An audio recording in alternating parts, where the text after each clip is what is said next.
Bismillah ar-Rahman ar-Rahim. Welcome back. News and views on Salam Media with me, Julie Ali. Our final interview of the morning with a gorgeous woman in media, and that is Ayesha Mmako. She is going to be talking about her life and how she's found herself in this space. Just to give you a heads up, don't forget to join me tomorrow morning at the same time on News and Views right here on Salam Media. Lots will be coming your way as usual regarding current affairs, politics, locally and globally, of course. And as we wrapping up Women's Month, I think tomorrow is the last day or Thursday is the last day. I am absolutely amazed by the amazing Muslim women in the media space and the strides they're making and the inspiration that they and the motivation they're putting out there to our younger daughters and sisters in the community, giving them a message suggesting that you too can achieve whatever you dream about. So let's hear about Aisha's foray into the media space. Was this something she's always wanted to be involved in? And where to from here for the gorgeous Ayesha Mmako? Assalamu alaikum, dear sister. Welcome to the program. Walaikum salam. Welcome. Thank you so much for having me. Okay, I've watched you on channel 345, very especially on the cooking show. And I must say that you're doing a marvelous job there. But that's not the only thing you do as far as the media is concerned, Aisha. How did your journey start? Is this something you've always dreamt about as a little girl? Honestly, I think this is something that I've always wanted, because whether I realized it or not at that particular time when I was younger, but I think my parents have always seen it, because I've always been involved in drama at school. I've always been public speaking. I've always loved, being in front of the mirror, I would say, also speaking alone. Like, I've always seen myself, like, so I would imagine myself, I would make my videos of myself interviewing people. I would like put a doll there and just, speak to it and interview it. And but at that time I didn't realize this is something that I wanted to pursue as an adult. I just thought I'm just doing it for fun because I'm seeing it on TV. I'm like, okay, I think this is very cool. I think I would want to do something like this, and I would just play it out. But I honestly didn't see myself being in the media industry, because considering the studies that I went for, and after obviously school, the line of work I was pursuing was totally the opposite of what I'm doing right now. So I wouldn't say this is something that I had planned, but definitely it was something that I've always been passionate about. Okay, so you dreamt about it. As a young girl, wanted to be in front of the camera, Mhm. but you studied something completely different. What was your field of study? And then how did you then land up in the space of media? So I studied business management, and obviously did my studies. Then once I completed, I was obviously working in those fields, and I ended up also in the IT space. I was into technical repairs. And then I think when I started this organization called the Muslim Gallery. So the purpose was just to unite young Muslim women from all across South Africa, just to chill. Specifically, let's say it started for women in Gauteng, right? Because I was living in Joburg, and I'm still living in Joburg, and I was like, I think as a Muslim woman, sometimes you get to be very lonely, and you need sisterhood, or you need people that are like you, people that get you. So let's organize an event, and alhamdulillah, it was a success. And then from there on, I heard about INX. So I was like, oh my God, there's this new TV station, INX. And actually, someone told me about it. And long story short, I said, you know what, because I realized that the Muslim Gallery was attracting women from the whole of South Africa. Like, I would receive messages from Durban, from Cape Town. People were like, oh my God, I can't attend. How do we become family, or how do we, get a hold of you guys? How do we become part of the Muslim Gallery? So I was like, it would be nice to have almost like a platform that pairs different women sitting on it, like almost like a panel of discussion or conversation where we discuss challenges that we as Muslim women face, because that's what we used to do at these events, right? So I was like, maybe it would be nice to have, it could be on YouTube, it could be anywhere, but it was an idea in my head before obviously I got the platform on iNext. I was like, it would be nice to have like a table talk or a podcast show or something like that, whereby we can discuss challenges that we face as Muslim women. And that way, all women from all across South Africa can join in and feel like they are part of the Muslim gallery. So I think that's how I got introduced to INEX, and obviously started with the Muslim gallery. And I guess the rest is history. So yeah. Absolutely. It's still going strong, is it not? Because I've watched a couple of episodes and there were some very meaningful discussions that came about from the Muslim gallery. And it was also nice to hear about the challenges of young Muslimas, or I guess for Muslimas right across the board. What of course, I've watched you on Muslim Gallery, I've watched you on the food show, and I think you're doing an amazing job. You're also a content producer and you're a voiceover artist. In all of this, right across the board, what are the challenges you faced, Aisha, personally? And what were the tools that allowed you to overcome? Because your challenges are the challenges of a lot of other young Muslimas, is it not? Or other young women? So I would first say that I think the most challenging thing that I have experienced so far in the media industry is that sometimes you just want to be looked at as a woman in media, and not just as a Muslim woman in media. And like I've seen it, for an example, when you walk into rooms where there's other, what do you call this? Production companies or journalists or other presenters. Maybe there's an event that we're covering or anything like that.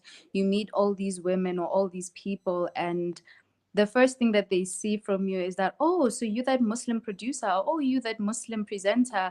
And I used to find it very weird at first, because I used to be like, but I don't see people walking around and saying, oh, we've got a report from a Jewish reporter, or we are joined by a Christian presenter, so. But with the Muslim people, they've always done it, or behaved in such a manner. But then I started looking at it very positively, because I was like, you know what, maybe this is a positive sign that we as Muslim women, we need to put ourselves out there, so that people can see us from a different perspective. Because it could be because we're not occupying enough spaces. That's why whenever people look at you, they will always be surprised. I don't think the surprise comes from a place of from a bad place. It always comes from, they probably shocked because they don't see many of us occupying such spaces. So I think that has been one of the most challenging thing, almost like kind of allowing myself to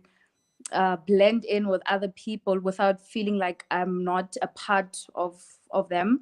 And another thing was that obviously when you are a content producer and you are a Muslim, sometimes you are caught between, your religion and what's trending at the particular moment. And so you have to learn to always prioritize your ethos or thing or your principles, and you have to make sure that you do not sway and get taken by the trends of whatever's happening currently in the media. So I think those were like the most challenging things, just religion, juggling your religion and content and all of that. But I won't say it's much of a challenge. It's not a bad thing. It's just that, yeah, overall what I have concluded is that Muslim women need to really take up spaces, because it becomes very difficult to be in spaces where you're the only one and you don't see your sister or your brothers just walking around in the same industry that you're in. So yeah. Alhamdulillah.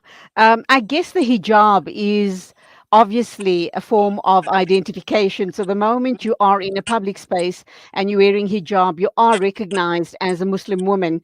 And I'd like to Mm. think that we as Muslim women don our hijabs very proudly. And it is also a statement we're making as Muslim women in media or Mm. any field that you're in, that I am proudly Muslim. Alhamdulillah. Your proudest moments up to now, Aisha? My proudest moments would have been, I think, a few days ago, we celebrated 1 year working for INX, or since the launch of INX, and I was looking at some bloopers and some snippets of the shows that we have produced, like from day one, and from the Muslim Gallery, from Prime Live, which is the live show that I produce.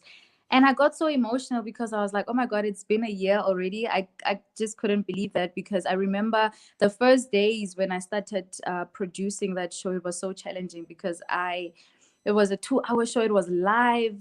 There's also no room for mistakes. At the same time, you needed to make sure that everything is up to the T. And so when I looked at the like how I progressed from when I started and from how I handle content now, I saw a lot of growth. I was like, wow, this has to be one of my most proudest moments, since I have started working in this whole media space. So yeah, I guess that's it.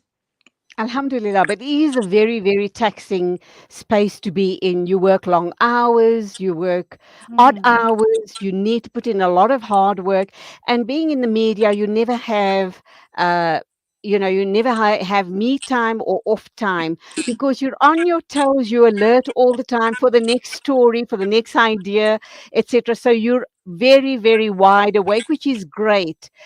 Having said that, where to from here for Ayesha Mmako in the media space? Because we all have dreams, we all mm. have hopes and desires. So, what's the next big step for Ayesha? I know it's just been a year for you in a very, very visible media space, Mm. but what are your dreams and plans for the future? Well, my dreams will always be showcasing Islam Subhanallah. or Muslim people in a very positive way. That will always be, what do you call this? My future plan.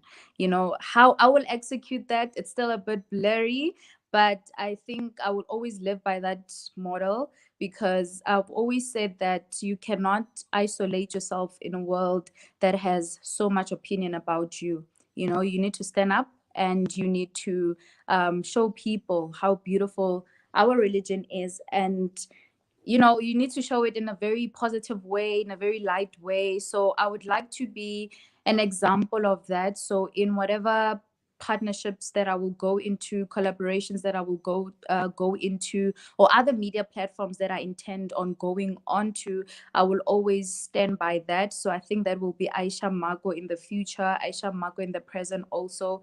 That's what she is all about. And inshallah, yeah, I just want to All do of that. us, all inshallah, may your dreams and wishes be realized, inshallah. All of us growing up, or even in our current situations, have role models of people whom we look up to, or people who have inspired us and motivated us consciously or unconsciously as well. Mhm. Who would that person be for you?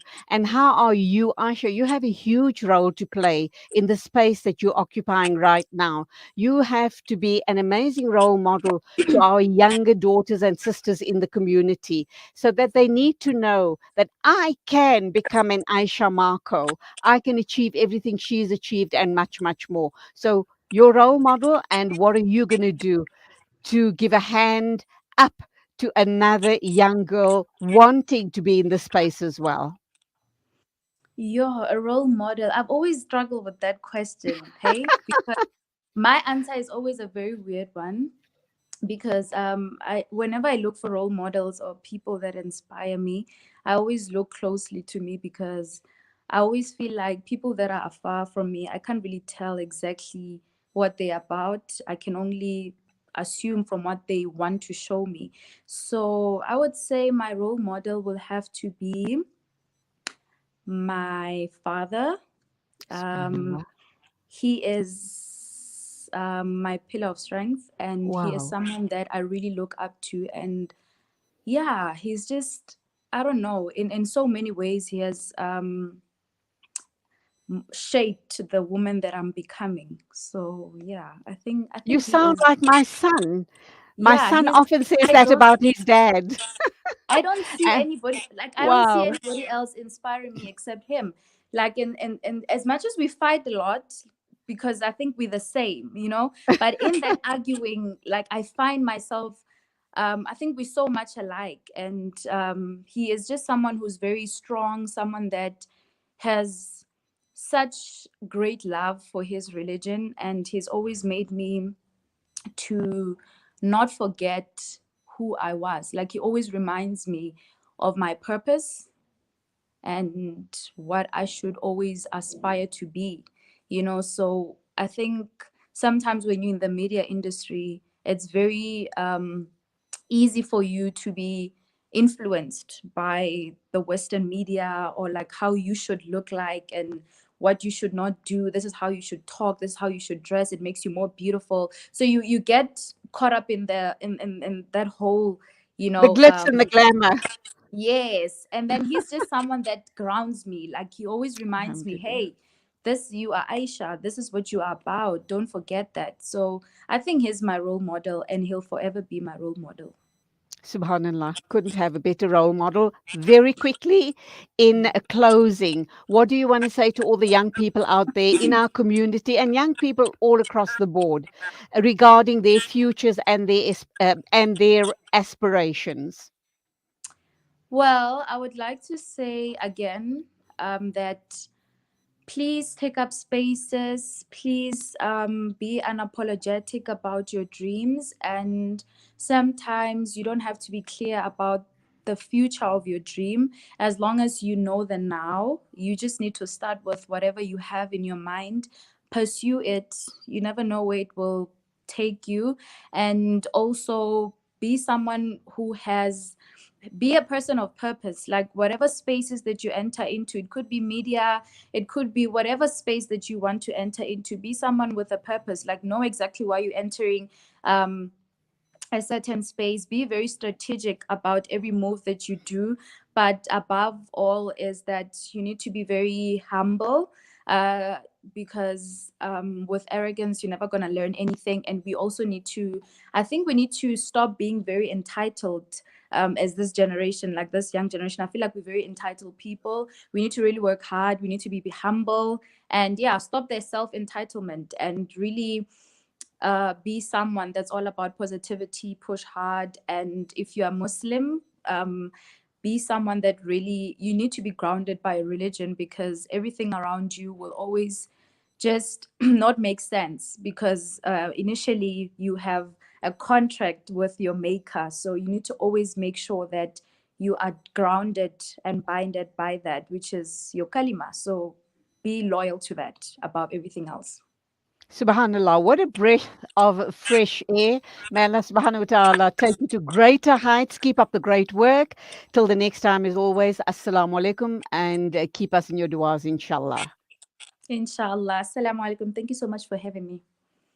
It is exactly 2 after 10 o'clock, time for us to wrap up. Thank you indeed for your time this morning. Hope you've enjoyed the interviews as much as I've enjoyed your company. Till tomorrow morning at the same time, as always, take care on the roads. A big shout out to our production team. That's you, Nasri Naidu, and X behind the controls. Assalamu alaikum and Khuda Hafiz.